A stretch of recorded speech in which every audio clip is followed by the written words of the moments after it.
L'implantation du Centre d'excellence d'Oyo, CO en sigle pour les énergies renouvelables et l'efficacité énergétique, est la résultante de l'accord cadre de valorisation de gaz en vue d'améliorer sa production énergétique signé en 2016 entre le Congo et la société Eni.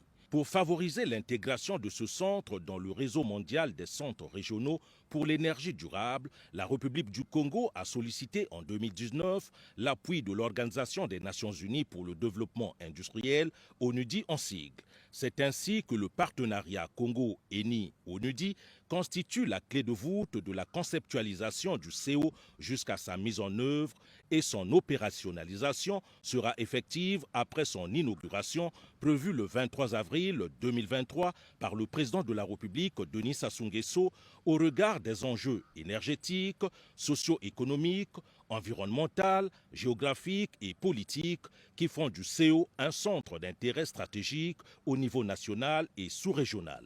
Le Centre d'excellence d'Oyo pour les énergies renouvelables et l'efficacité énergétique comprend 5 laboratoires, dont un laboratoire solaire, un laboratoire de biomasse, un laboratoire de technologie, un laboratoire instrumental et un laboratoire de biologie.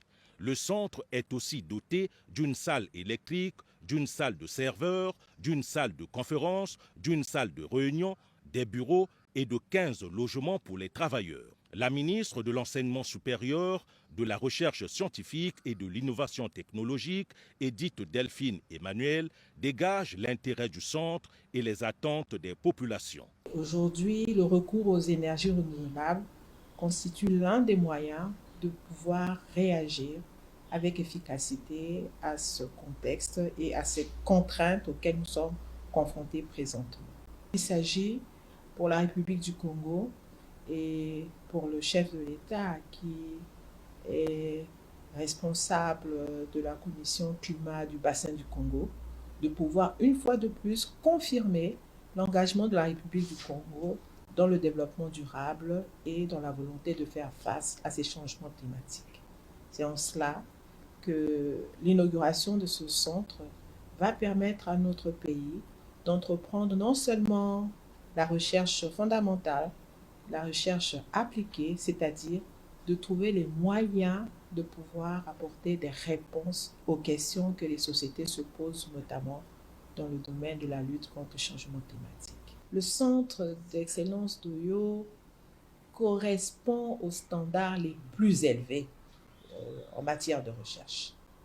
Cela est déterminant parce que la recherche que nous allons pouvoir produire à Oyo sera une recherche de qualité.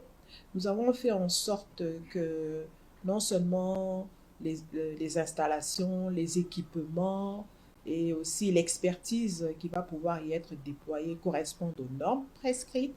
Et pour cela, nous bénéficierons de l'expertise de l'Organisation des Nations Unies pour le développement industriel qui va nous permettre, effectivement, lors de l'opérationnalisation du centre, de faire en sorte que la certification du centre puisse être obtenue au niveau international. C'est-à-dire que nous puissions, au regard des conditions que nous avons créées à Oyo, obtenir le label d'excellence qui est réservé à 8 centres de recherche dans le domaine de l'énergie renouvelable. Donc, c'est un élément déterminant qu'il y a lieu de relever. L'excellence, elle est voulue, l'excellence, elle est objective, mais l'excellence, elle est reconnue et c'est en cela que nous ferons en sorte que notre centre soit un centre de référence parmi et qui viendra donc s'ajouter aux 8 autres centres qui existent par le monde. Donc, ce sont des standards, effectivement, qui sont très exigeants et c'est ce que nous voulons pour la recherche dans notre pays. C'est dans le cadre de son engagement à contribuer à la décarbonisation du Congo et à la réalisation des objectifs de développement durable que la société pétrolière Eni a cofinancé les travaux de mise en œuvre du centre d'excellence d'Oyo. Ces travaux sont exécutés par l'entreprise Zeroc.